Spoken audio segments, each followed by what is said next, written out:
For those people who were not candidates for open heart surgery and their quality of life was quite poor, with no other options left, the MitraClip comes in.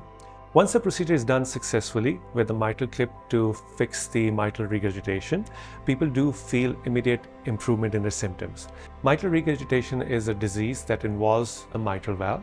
This valve is on the left side of the heart and it controls the blood flow between the upper and the lower chamber. When they malfunction, there are different parts of the valve itself, but they lead to leakiness of the blood from the bottom chamber back towards the upper chamber.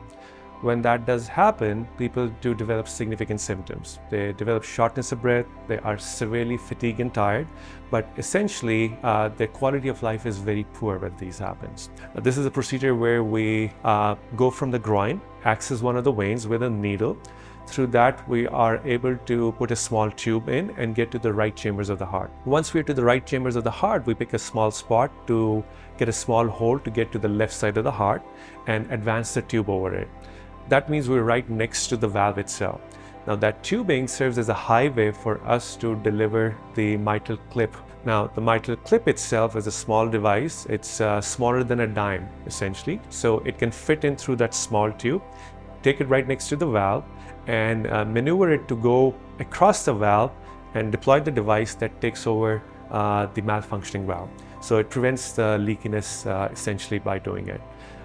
Once we deploy the device, we can take the tubing out, close the skin with a small skin incision, and the patients traditionally should be able to walk the same night and home the next day. We tell people not to do any heavy lifting for a couple of days to let the access site heal up. But after that, I tell my patients no limitations. They can do anything they want to do, and we actually encourage them so they can notice the difference of having a successful procedure. To learn if you are a candidate for MitraClip procedure, please reach out to Washington Regional Cardiovascular Clinic, which is part of Walker Heart Institute.